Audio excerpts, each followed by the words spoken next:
The scene in Uptown much different from what it was last September. Today, dozens walked hand in hand to some of the places that played a part in the unrest. It's a way for the community to remember, but also to heal and move forward.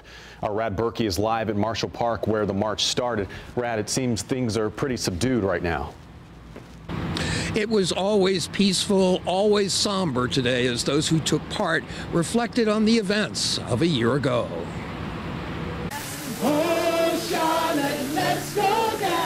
Under a sweltering sun with temperatures in the low 90s, about 50 marchers set off from Marshall Park.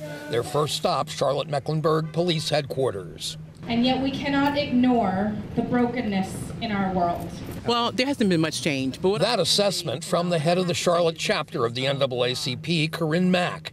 Mack said she and her organization had met with Chief Kerr Putney to discuss department policies. Mack said the chief had listened and did make a few changes that the group suggested.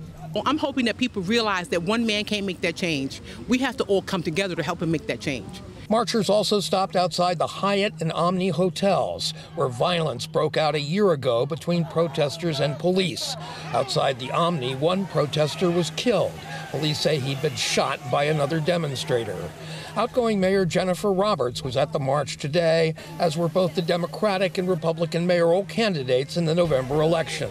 Corinne Mack said the community now will be watching the winners. We're going to have a new city council.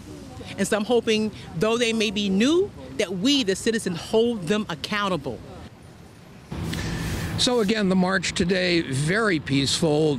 CMPD was along to provide an escort, and there were no arrests at all. Reporting live from Marshall Park, Rad Berkey, NBC Charlotte. Rad, thank you.